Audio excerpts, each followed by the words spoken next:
Hey there, restaurant pros. It's David Scott Peters, and welcome to the Restaurant Prosperity Formula podcast. For over 2 decades, I've been guiding restaurant owners to success with the proven principles of something I call the Restaurant Prosperity Formula. I originally created the formula based on the daily practices of the most successful restaurateurs I coached, and it's now the foundation of what I teach restaurant owners like you so you can achieve success. What do I mean by success? Success is a restaurant owner who dictates the terms of their life and their bank account instead of the restaurants dictating those things for them. Success is a restaurant owner who has freedom from the restaurant and the financial freedom they never thought possible. How you define success is up to you, but I do know the way to achieving it is using the Restaurant Prosperity Formula. This season, I'm diving even deeper into the core elements of the formula: leadership, systems, training, accountability, and taking action. Along with my insights, you'll hear from special guests, industry experts, and inspiring success stories from fellow restaurant owners who've turned their businesses around and found their definition of a success. In this episode, number 136, our guest is a good friend of mine and no stranger to the podcast, Darren Denington. Darren has over 30 years of experience in the hospitality industry and has an extensive background as a food and beverage director, executive chef, general manager, restaurant owner, staff trainer, restaurant coach, and consultant. He holds the most prestigious certification available for a hospitality professional, being a certified food and beverage executive. He is the founder of Service with Style Hospitality Group, a hospitality firm offering secret shopping and team training services. Listen in as Darren shares with us what it truly takes to drive repeat business, grow your sales, and deliver on wow customer service. Let's get started. But first, a word from our sponsor. Boost your restaurant's performance with the Service with Style Secret Shopping Program. Get comprehensive reports with photos, customized visit templates, a vast network of experienced shoppers, and a fantastic scoring system so you know exactly what your guests are experiencing. You control the frequency and rotation. No minimums, no contracts, no cancellation charges, and no hidden fees. Enjoy industry-leading reporting and scoring software, plus a 10% discount off the price, and your first shop is free. Set up a quick call today at www.servicewithstyle.com/DSP. Darren, I want to thank you so much for doing this with me again. Thanks, David. Glad to be here.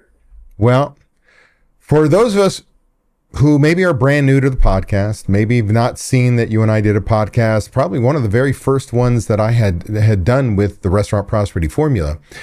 To give a little background, you and I have known each other now just about 23 years. We spoke at a conference together, became friends from that point in time, and then I consider you a very close friend. We have traveled the country, in fact, the world together. We've spoken on many stages together. We have done our own events together. We have competed against each other because over the years you have done restaurant coaching as well. And I always tell people, if you had gone with Darren and not me, I know you're in good hands. We have been pretty tight for a long time. And so I want people to understand that when I bring you on, when I recommend you and your company, it's not he's great. I truly believe your core values are solid. You really care about your customers, and you are our foremost expert when it comes to customer service in my book. And we've talked about that over the years. Do me a favor. Before we get started, tell people a little bit about yourself so they can hear from you. Well, first, David, thanks for having me. And I truly value our friendship. We've helped each other. We've challenged each other and had a lot of fun together. So nothing but respect here, right back at you. So, Darren from Service with Style. And I guess we've been doing this a pretty long time now. Secret shopping is our primary business, and we help some restaurants on the side with a little training once in a while. But secret shopping has been a very valuable tool to a lot. So we keep expanding how we do that, and just, it's been a long time and enjoying it. I have no doubt. And I want people to understand that I've, again, known you for 23 years. You've been doing this longer than that. And the fact of the matter is, from 23 years ago to today, I consider you the very best, and I put you at the very top of secret shopping services, as well as just a phenomenal trainer. There's very few people I like to listen to from stage because I am just, I'm a little cocky about my abilities, so I get bored when people suck, and you do not suck.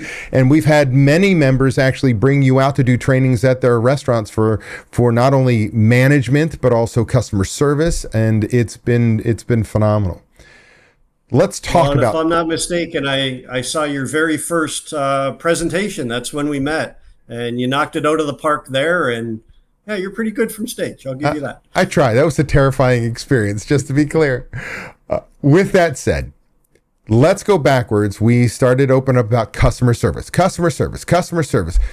Well, really, let's get down to the root of things, and that is, what brings a customer to somebody in the first place? People are worried about the economy right now. They're worried about the inflation. They're worried about everybody pulling back. And I've seen in my membership groups that a lot of the Yelp reviews and Google reviews are still high. What they're not seeing is the repeat visits. And that means it's so much important to also bring people in because they don't have the dollars people have to spend. When they pull back on restaurants. They're still coming in. They're not coming in 3 times a month. They're coming in once a month or twice a month. So we're seeing this dip, and everybody wants more sales. There is a lot to say about we cure all ills with more sales. We're going to ignore what I talk about, which is operations, and you got to have your shit together before you do that. But let's assume a restaurant is a good operator. What is it that brings somebody in the first place? Well, there's a lot of different areas, right? First, it's easy to go to the marketing, create the buzz. And whether that buzz is a new menu, a feature on Friday night, or a landscaping makeover out front, something that catches their attention is where we get some of those first-time customers. There's a lot that come in from some type of food craving, right? I'm looking for tacos, I'm looking for pizza, and we're searching for those type of things and making our decisions based on what type of restaurant you are. Then there's a situation sometimes that creates where we want to go, right? Your kids are home, you haven't seen them in a while. Well, what's a good place to go for that type of situation? So it might have nothing to do with the food, but it might have everything to do with the ambiance or the location. And then there's places that we just go to based on pure convenience, right? You pulled into a parking lot to get something from another store. You're hungry. There's a restaurant. There's where you're going. And those are different categories to look at, but typically that's what brings the customers in the first time. And it's competitive. It is so competitive. You talk about, if we talk about some of the things you said, when I was a franchisor, we often looked for places that had ancillary businesses that would bring our type of customer, our demographic, if you will, in. Usually it was a tire store or a repair shop. It was often a Kmart or a Walmart. It was, grocery store, wherever it drew people in. And over the years, we'd have a lot of people be like, oh, I don't want to open a restaurant near all these other restaurants, like buy a shopping mall where there's chain, independent, chain. And quite honestly, sometimes that's a good thing because you go in while there's all this competition. When somebody next door is crazy busy, you get their business because they don't want to wait. But more importantly is the situational part. We're in this area and you just scan. My wife and I sometimes drive down there, and which restaurant, we know all the restaurants, but we scan and we make a decision sometimes just, we want that. And we often lose sight of there's some of that. The other part is often it's that first impression. You talked about marketing. Marketing is the first impression. A phone call, more old school because I'm old school. My mom was probably the best hospitality trainer I've ever met in my life, and she award-winning. And I remember she came to Kaido Springs and did a training for us, and everybody felt strange. But she got back in the 1990s when we were answering a telephone in the damn restaurant, not cell phone, like we were answering. I had a brick phone. I'll give you an idea. Telephone. She taught us and trained everybody. You had to smile before you picked up the damn phone, that customers could hear the smile. It's that person who knows what they're talking about. It's making sure that our guest doesn't encounter an attitude of indifference by one or more employees, which is the biggest reason customers don't come back. But what is it that we need to be thinking about first impressions? Because it's hard to overcome when you don't do a good job. And like you said, right, there's a first impression from the marketing, from the branding, from the website, from the app. So we get little first impressions there, but typically the first impression, like you're trying to break down this wall, right? To get me into your restaurant the first time is kind of challenging. And once you finally get me there, now I've got the decision to make, right? I'm evaluating you, and is this somewhere I'm going to come back to?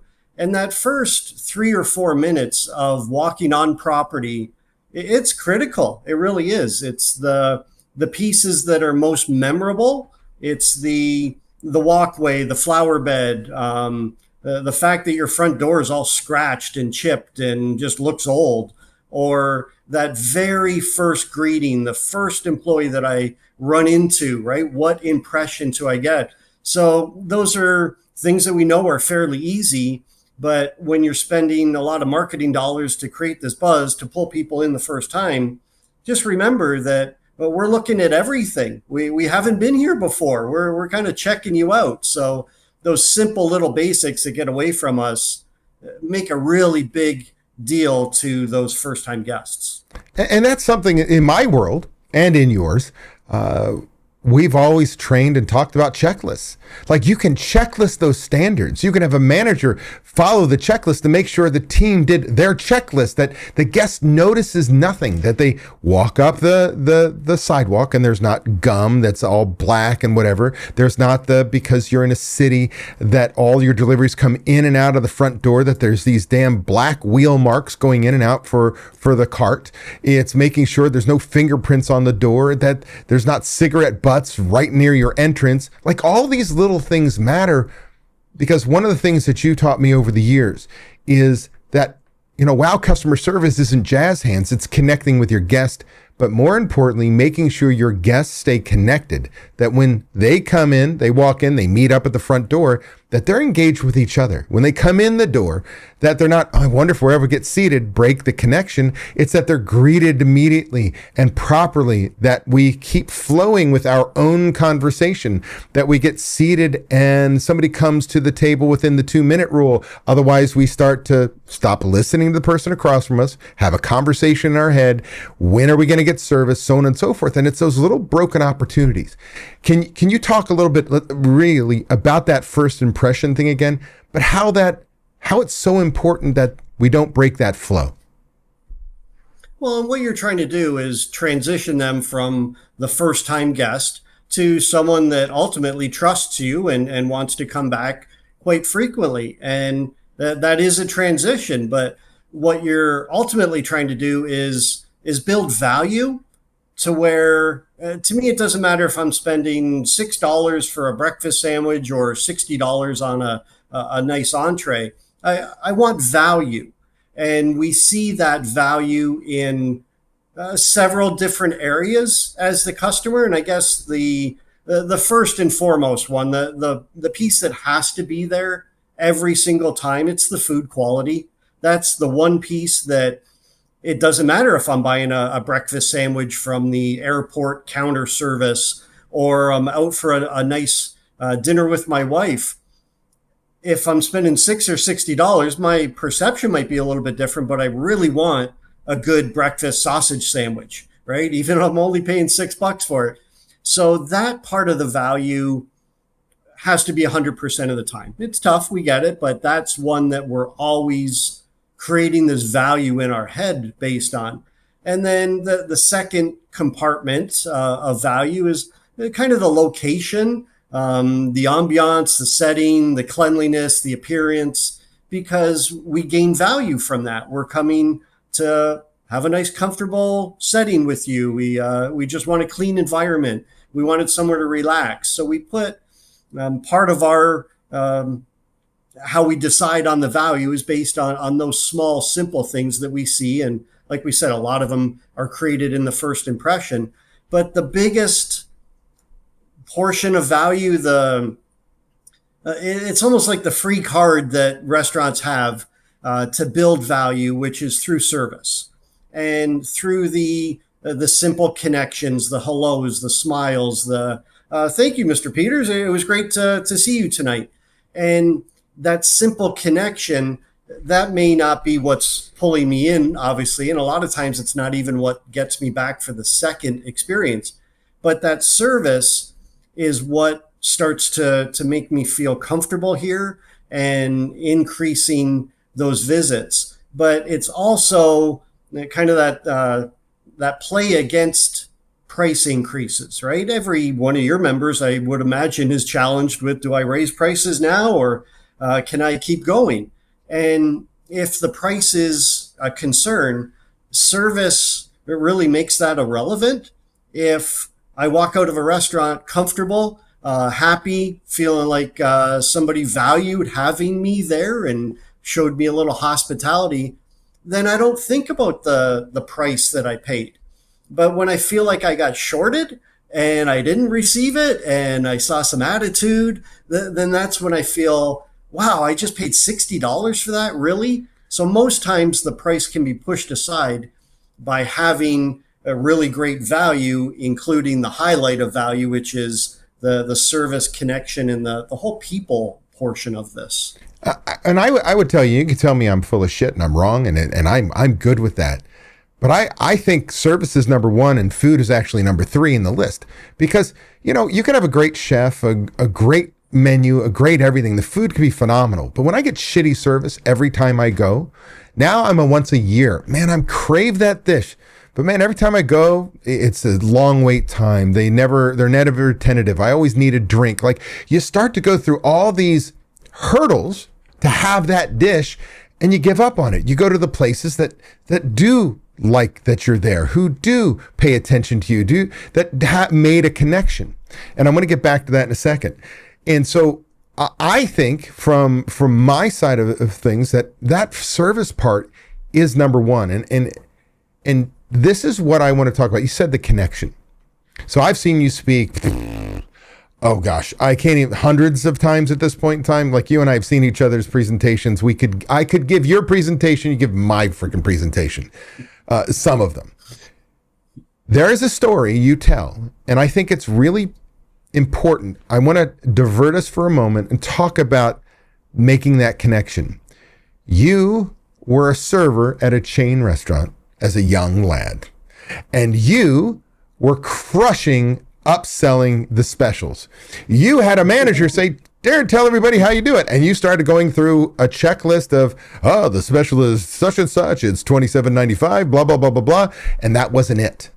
It was how you created a connection, gave you the ability to give a great experience to a guest and sell more. Can you go backwards and tell that story? Back to Red Lobster in college. Baby. And the general manager, Liz, a little fireball, and had suggestive selling contests all the time. And I liked that competition. And I remember it being the shrimp appetizer, garlic shrimp scampi add-on. And I think it was like $6.95. And she would challenge all of us, right, in our shift meetings. How many are you going to sell? How many are you going to sell? And we'd have prizes. And she had a big, huge, not a chalkboard, but a board up in the kitchen where for 4 weeks we would track this. And I kept winning little prizes. And then she called me up at the next staff meeting and put me on the spot. And how are you doing this? And what I didn't realize then was it was that first connection with the guest. It was the nothing to do about the drink special or what you're ordering. It was what brings you in tonight and where were you and do you have plans later today? And I love the logo on your hat. I'm a Bruins fan also. And just create this little casual conversation. And I guess the goal was always just to try to get them to smile, because I felt like once they smiled during that very short window of the introduction, then they trusted you. And when you came back 5 minutes later and said, 6 shrimp, $6.95, garlic shrimp scampi, and okay, Darren says it's good. I trust him. And it was like an add-on. It wasn't you were selling anything, but you connected with the guests first. So yeah, it's been a long time since Red Lobster. So Yeah, but nothing has changed. It is like, I can remember you and I have had discussions, so many discussions, many drinks at many bars over the years traveling. And, it's that chain level service, sometimes the new chain level service, not quite what is in the 80s or 90s, is very impersonal. Hi, my name is David. You know what? Nobody at the table gives a rat's ass that I'm David.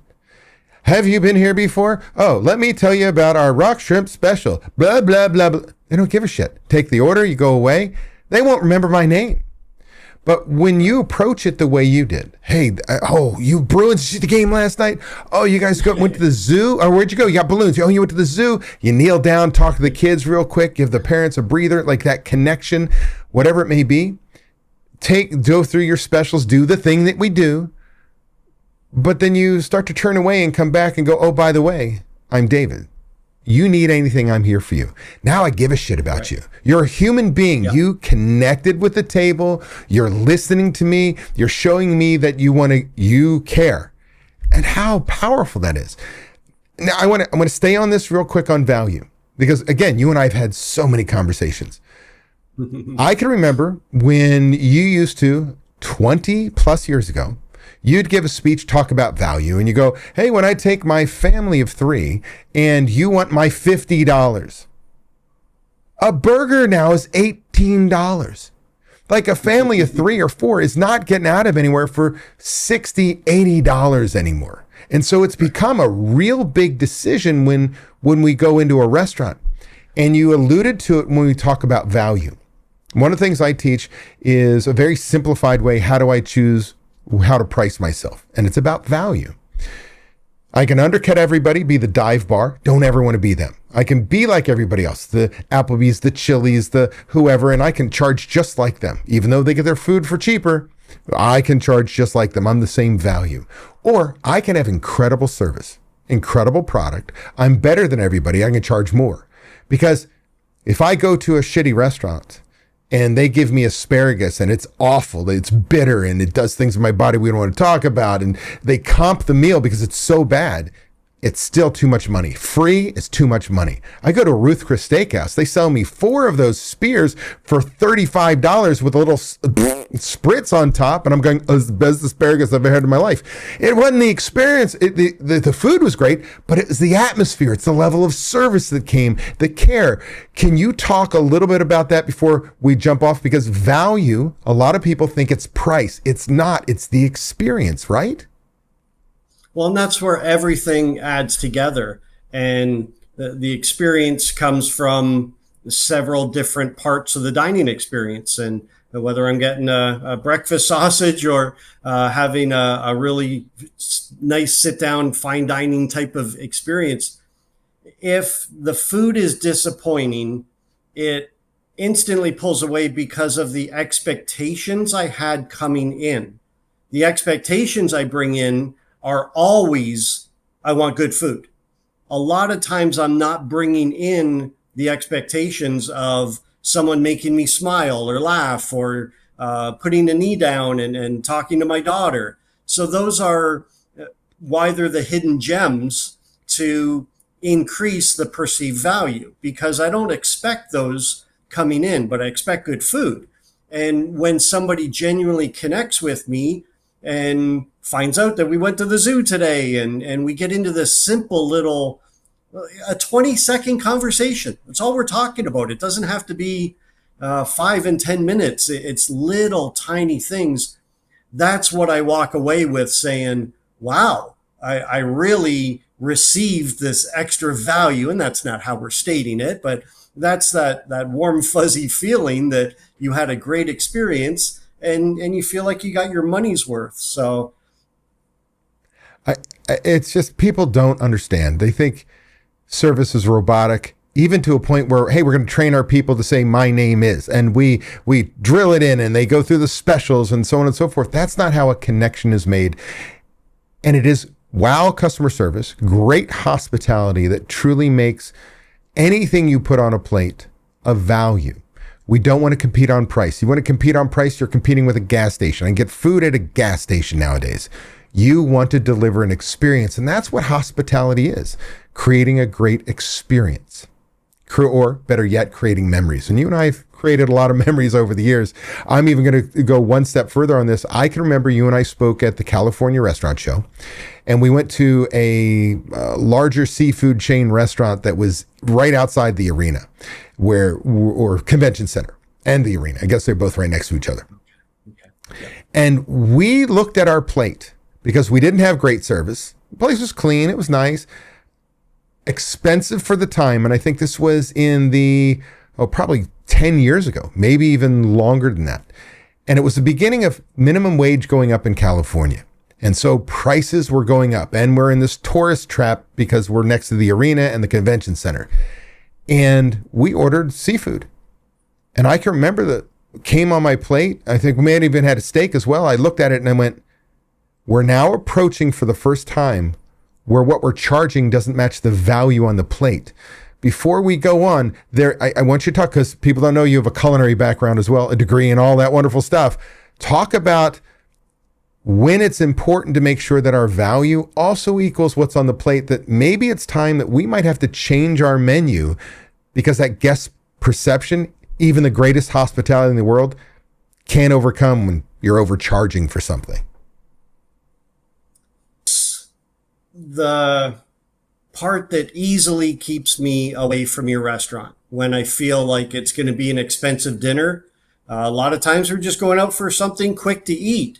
And if you get flagged in my mind that it's an expensive experience, then I kind of save you for special occasions or just every once in a while, and you don't become a regular on the circle of restaurants that we frequent. So the experience provides the extra value in dollars because it's not what we're expecting. And the food portions are a big part of it. The way you display it, the extras, the price of your drinks, there's so many ways to be smart about it. Now look who I'm talking to, right? You got to understand the cost behind it and sell the products that work for the restaurant to make sure you've got enough sales coming in to cover your prime cost properly. And right, that's the bigger picture of it. If you're not able to properly staff, then you're not able to provide the experience that I'm expecting as the guest. If you're in cost-cutting mode and labor's your biggest focus, well, we can run with 4 tonight. We don't need that 5th or even 6th person. And they scramble and they run and they get behind. And that to me it's the leadership. That's what drives all of this, is having the right management team to have that in place so that when it comes to service and value, you have all the tools that you need to provide that to the guest. If you're running a 68% prime cost and your food cost is way out of line, then you're considering shrinking portions and you're considering raising your prices. But if maybe you talk to David and you put some more work behind it, you find those extra 12 or 15 points so that you can have the right amount of staff to provide me with the experience. And I guess the other part on that is making sure that the management team is in great shape so that all the little tiny, the knucklehead stuff is taken care of so that we operate smooth. And when the first guest of the day orders iced tea with a lemon, I don't come around the server alley and see it's not made yet. So no big deal to the server, right? They throw it in and, well, it took me 6 minutes to get my iced tea and now it's warm. So those little tiny things that add up a lot. So checklist, good management, help provide that value. So let's stay on the lemon.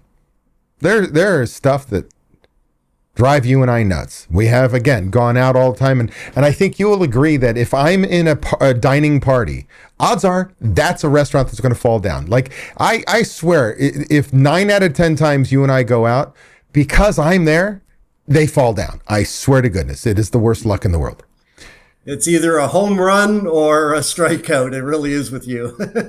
We have some great experiences because of your uh, character, because of how you socialize with people. You're wonderful to talk to. And when a server really jumps onto that, oh, we have some memorable experiences. Well, our good friends, the Saldi brothers, say that I'm intimidating to a server, and I don't believe so. I have fun. With that said, let's talk about some of the things that drive me nuts, what drive you nuts, and how that affects the dining experience, because you've got to pay attention to everything. Basically, what you were saying a moment ago is you got to have your shit together. You got to do restaurant 101 right. Hot food hot, cold food cold, clean, safe work environment for your guests and employees, wow customer service, incredible product, and now we know to go, getting that product to somebody's place in a great condition. So some of the things that turn me off. Well, building into this guest that's going to be coming back over and over, right? You're Right. trying to build this relationship so that they trust you. And we talked about the first impression. Well, right in that first impression goes confusion, which is one that the guests just don't like to be confused. Yeah. Whether that's I don't know how to get to your drive-through, or I didn't know how to order on your kiosks, or look at this menu. How many choices do I need? And they're overwhelmed. So that's one instant turnoff whenever they're confused at all. And to me, still the biggest turnoff, the one that just happens like that, is any sense of attitude I see or hear or feel from any of the staff. If I experienced it with my daughter the other day. He was pushing somebody out right at close, and the guy just needed 2 more minutes, and he was rude, and I wasn't involved in it, but I felt it.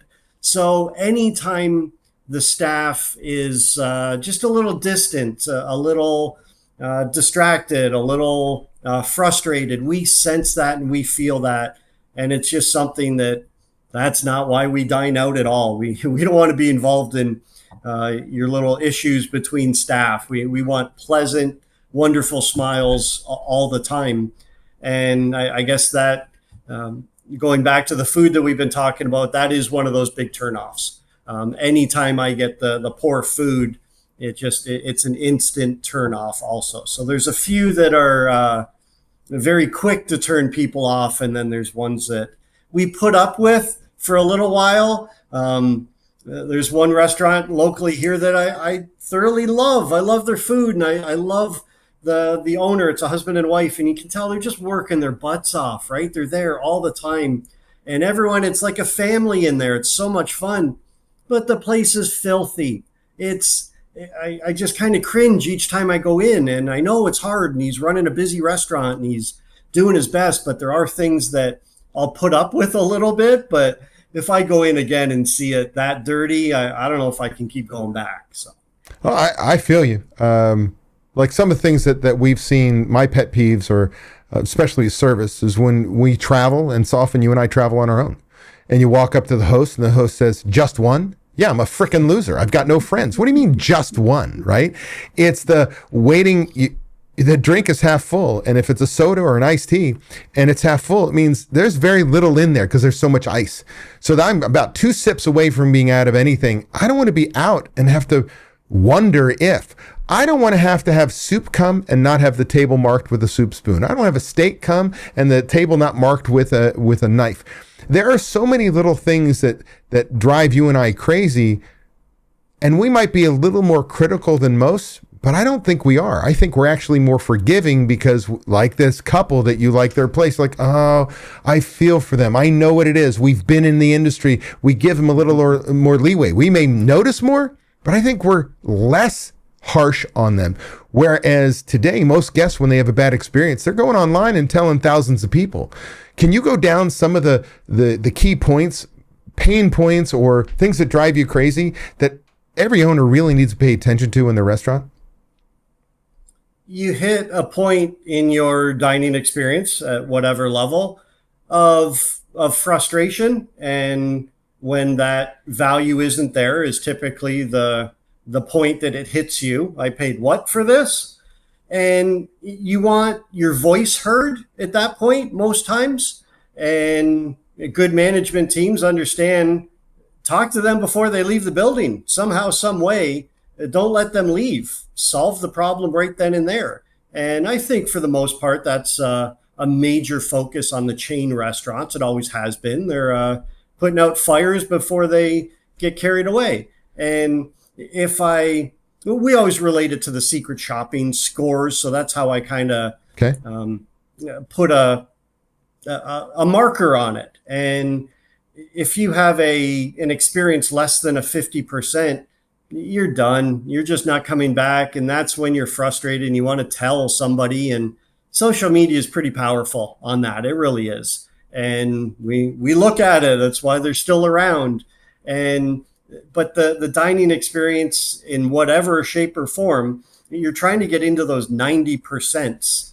And the 90% are the little tiny things that we fully understand, right? We didn't get our silverware. Oh, no problem. Here it is. I'm sorry.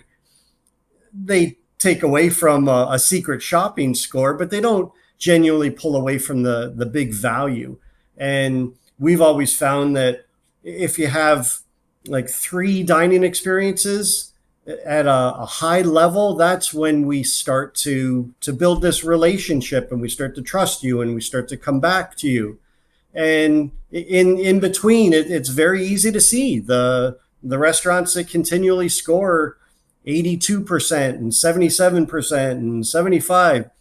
Their sales just seem to stagger, and they don't seem to get into that growth mode, where a lot of the clients we work with that are just in the 90% and they're working it, and they really enjoy providing this value in the entire service model.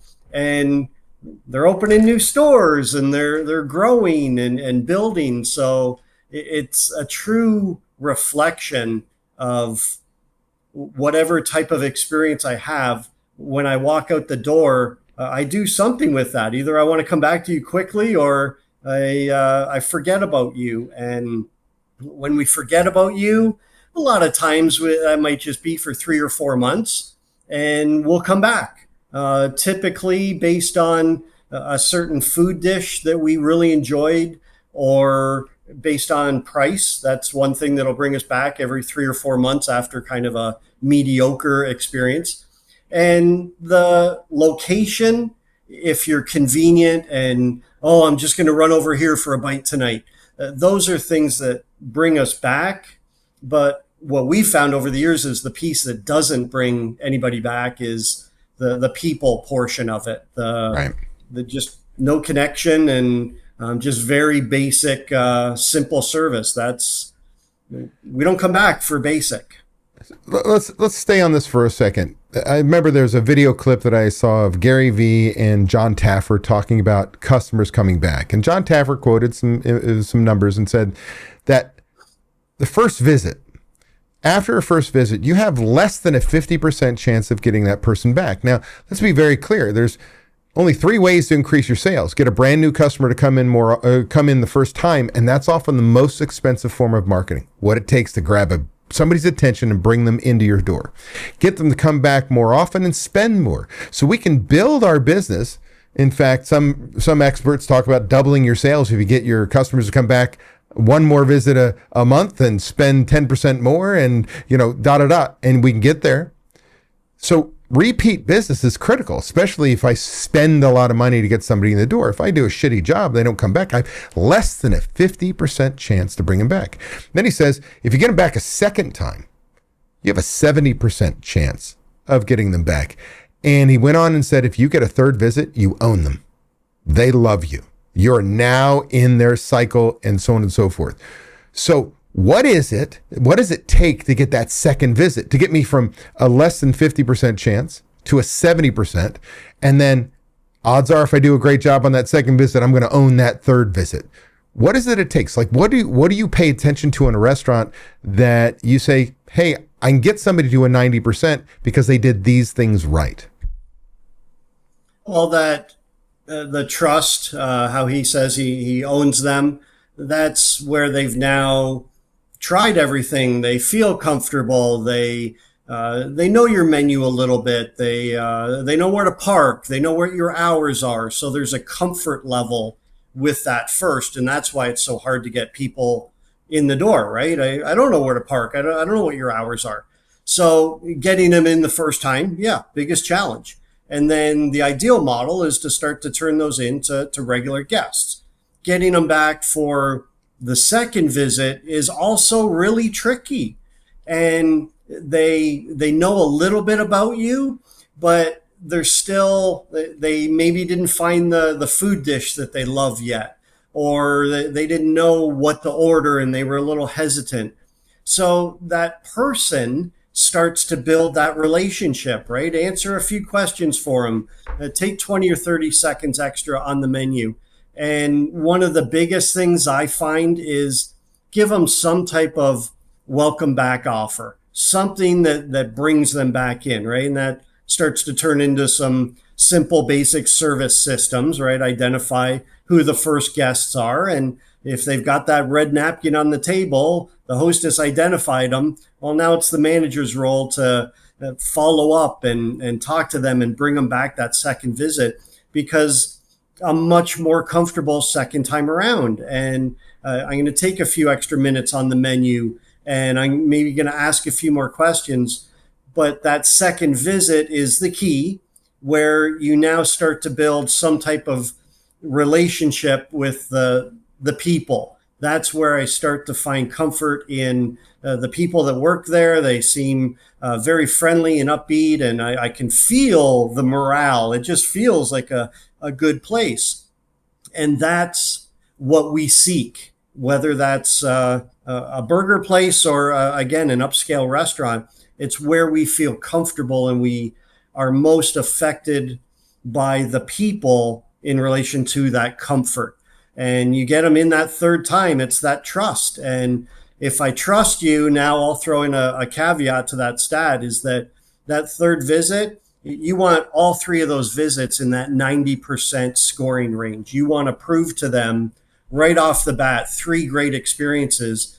And now that trust, I'm willing to tell a friend or two, or I'm willing to bring somebody else with me next time in. And maybe after a couple more visits, I'm willing to post something nice about you.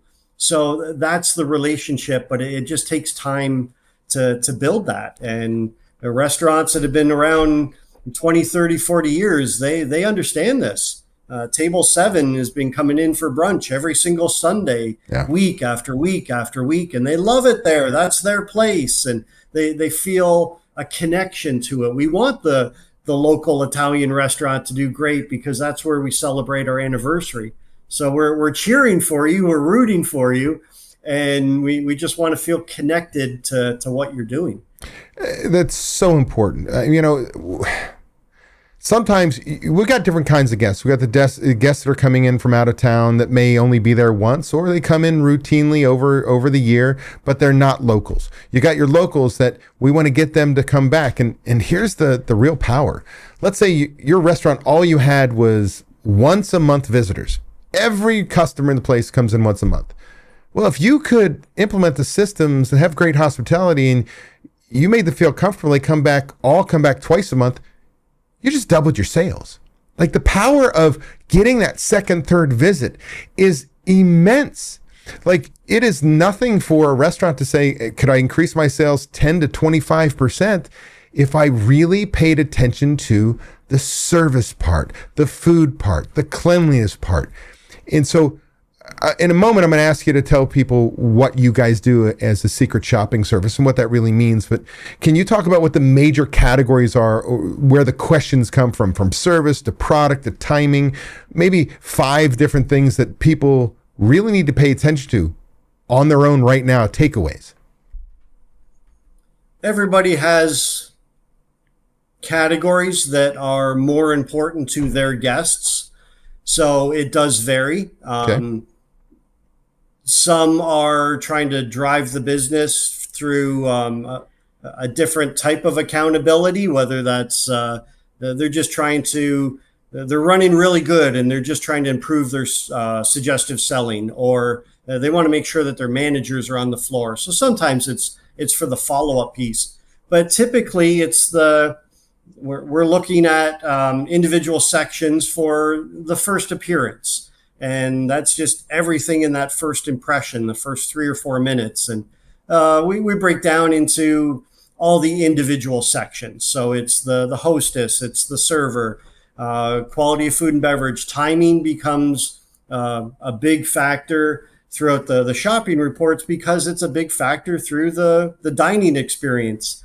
And delays are something that we don't appreciate. Everybody wants to get out of there. Sure, if you're going out for your anniversary, you don't mind a few delays, but for the most part, but we want to come in, have a nice experience, and get on the road. So whether it's a delay in that first drink or it's a delay in the guest check that's being delivered, we certainly look a lot at those.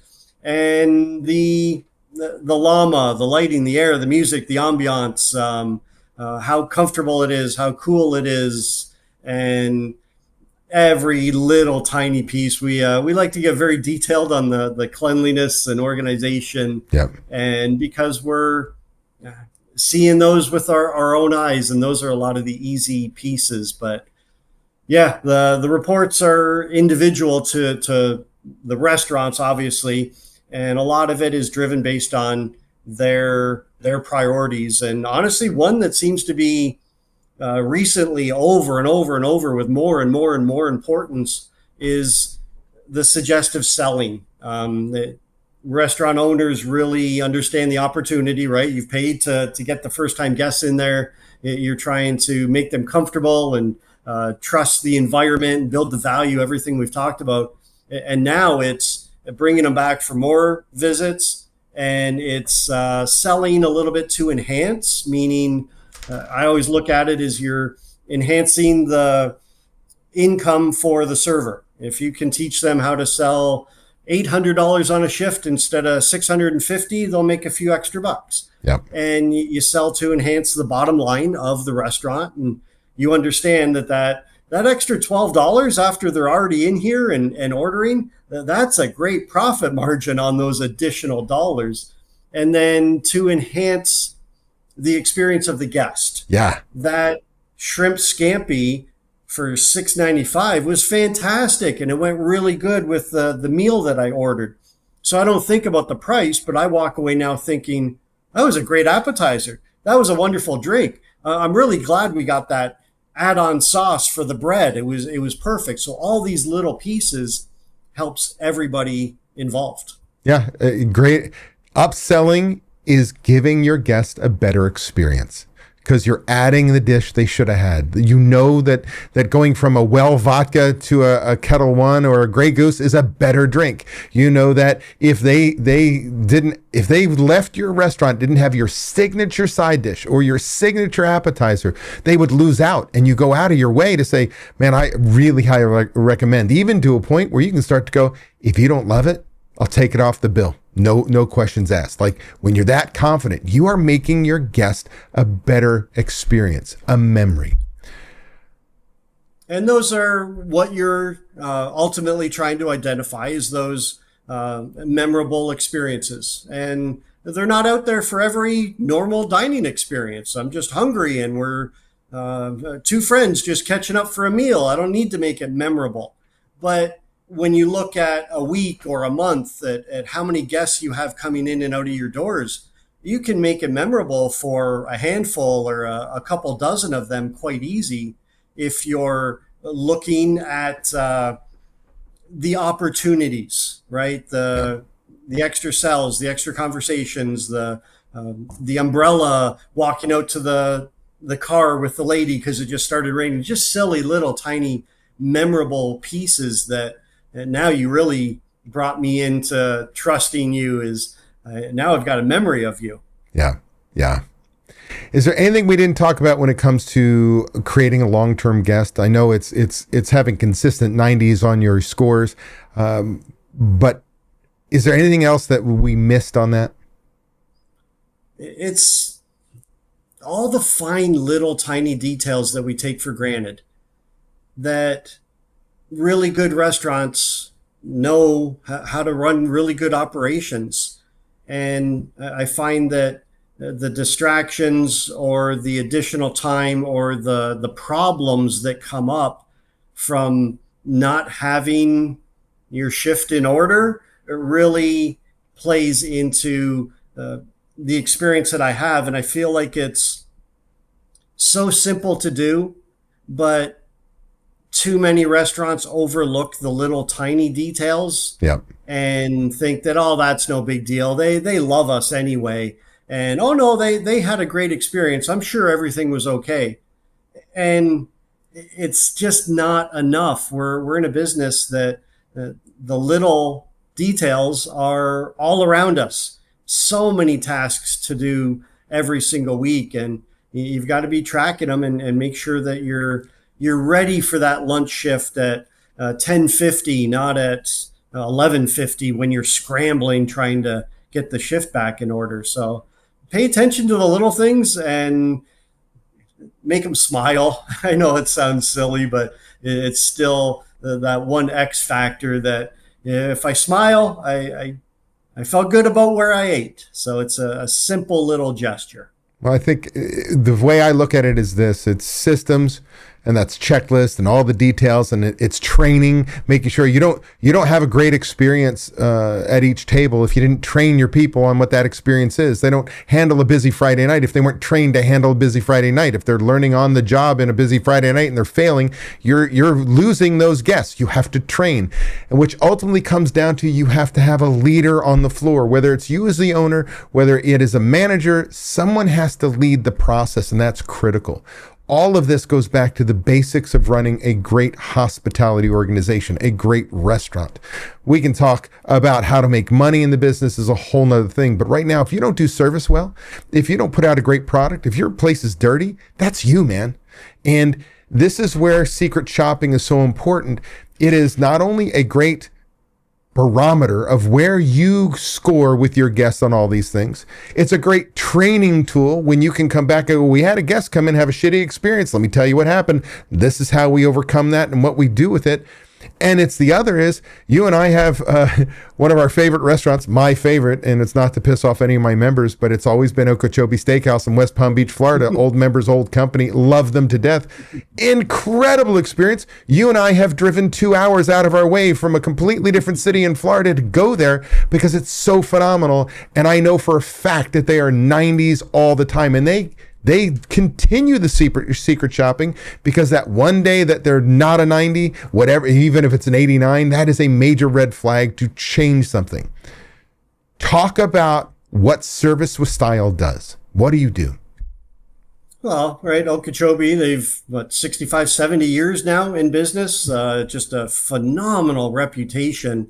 And my personal opinion is because they take care of every single little detail. There's nothing that's overlooked, and they continue to strive to be a little bit better and a little bit better and a little bit better.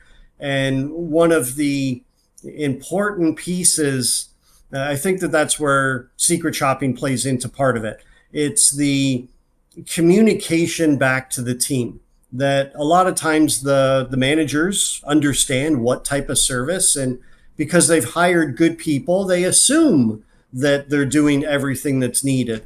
And they're joking around with them in the kitchen, so they must be providing this great service.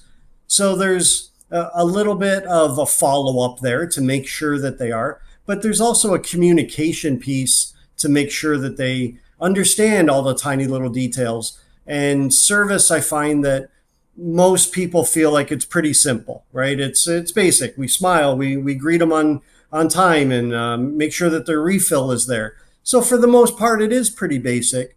But what we're trying to do is keep their focus on this. And I think that we assume that they're doing it, so we don't talk about it a lot. And communicating back to the staff, whether that's a shift meeting, that's the perfect time to review some details from a secret shopping report and say, hey, we did these few things great, and here was our total score. We're trying to get up to a 95%, and here's a few things we can work on, just to talk about the basics. And also from the manager meetings, right? Hopefully everyone's having a weekly manager meeting. But when you discuss a secret shopping report, That's where a few focus items come from. Hey, here's 4 or 5 things we need to keep our eye on. And when those become bullet points in your shift meeting and you're reiterating those simple little bullet points for a week, hey, Yeah. everyone, it's the greet times. We're 45 seconds. That's what we're looking for. And you create the consistency, the training piece of it. So shopping and getting that report and reviewing it at the manager meeting, taking it back to the staff for general, and then sitting down with whether it's the manager or the server or the bartender. And again, here's a few things we loved. Here's a few things maybe you weren't aware of, and hopefully not, but several times. Here's a few things we never want to see again. And you just continue to try to get a little bit better and a little bit better. So yeah, most of the restaurants we work with find that a once a month visit is enough to do that. It keeps their staff on their toes. It keeps the focus on service where it needs to be. And it's enough to provide a lot of really great information broken into all the sections and scoring and pictures and receipts and the whole works, and a dynamite software piece behind that tracks all your scores and all the bells and whistles. But ultimately, you want to communicate that back to your team and use it as, hey, we just got shopped, 91%. Thanks, guys. We're up from an 86 last month. What's it going to take to get us to a 95? And how do we do that consistently? And it's just something that has to be worked on. It doesn't go away. It's like managing your labor. You never stop managing your labor. Every day you're focused on that. And same as service. It's something new all the time that you have to keep your focus on. And I just want to be clear. I gushed about you earlier, said you're the number one secret shopping service out there. And I mean that. And a part of it is the core values, how you approach this. You're a lifelong hospitality leader, a trainer, you're a coach, you're all the things, and you care so much to a point where your reports are phenomenal. And you and I had a discussion just the other day. I'm like, hey, are you using AI? He goes, no, I'm going to continue to use human being editors because our standards are too high. I do not want something that's going to be. So I want people to understand that not only do I put my name on you and do I say you have the best reports, but you live it. You are delivering exactly what you want people to have, and it's only the best. How would they learn about you? How do I find secret serving service with style if I wanted to start? Well, again, I appreciate that, David. And we make it really simple. It's just a helpful tool. So our website is where you'd start, servicewithstyle.com. And if you go /DSP, there's just a special offer on there. So if anyone wants to try it, we'll comp your first shop. And then we'll also give you a discount on all the shops going forward. And even if you just want one shop, no problem. Most like a once a month visit. Some do it once a quarter. Some do a breakfast this month, and then 2 months later they do a bar and then a dinner. And every report is built to your exact questions. No startup fees, no cancellation fees, no fees anywhere, right? It's just nice and simple, and no contract, no minimums, and really good detailed reports. They're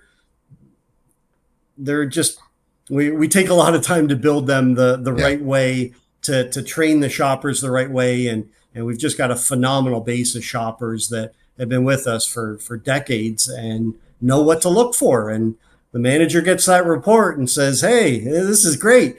Let's now go to work on a few things to get better. Yeah. Amen. So servicewithstyle.com /DSP for David Scott Peters. I really appreciate you doing this with me. All they do, David, the easiest way is just schedule a quick call with us. It takes 10 minutes. We run through the program, get you set up. If it's something you like, great. But yeah, just spend 10 minutes on the phone with us and you'll get all the details you need. All right. If you don't set up a call, you just don't know what you're missing. It's one of those things, you don't know what you don't know. You need to at least do one and get a flavor for what it is. And I will tell you, it's probably going to be, it's like a crack dealer. It's here's your first hit. You're going to want to see these reports on a routine basis because they really make a difference. Again, I want to thank you for doing this with me today. Before we go, is there anything we didn't talk about you want to bring up, a favorite book or favorite quote you want to leave people with? That's a good one. I guess just one of the points that we barely touched on, but I think is the core to everything, service, everything restaurant, everything operations. It's that core manager meeting.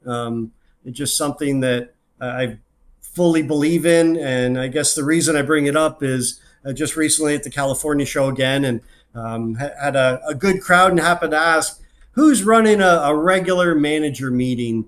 And there's just hardly any hands up in the air. And I just feel like this is the one piece to bring back every project that you're working on, every problem you're trying to solve.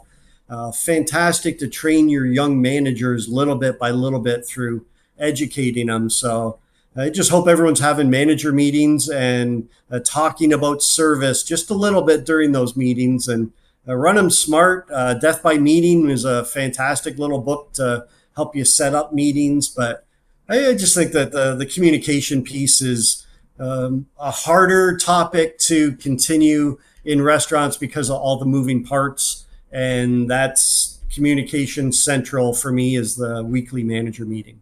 Preach, my friend, preach. It's gold to my ears. Darren, I want to thank you so much for doing this. We'll do it again sometime soon. Again, really powerful stuff. I hope everybody looks you up, goes to servicewithstyle.com/DSP. Get on a call, take 10 minutes, do a first shop. I'm promising you, it's going to change your world when it comes to training, standards, and meeting your guest expectations. Thanks again, Darren. Appreciate David, thank you. Yeah, and thank you for having me on again. And hopefully they can use service as a sales building tool. Get better and better and better at service. It's just going to help you drive sales. Amen. Thanks, David. Ready to take the next step towards achieving restaurant prosperity, freedom from the daily grind, and the financial success you deserve? Book a discovery call with Ryan James to learn about our group coaching program. Ryan will guide you through how our program can transform your restaurant and help you achieve the prosperity and freedom you've been striving for. Click the link in the description below or visit dsp.coach/talk-to-Ryan to schedule your call now.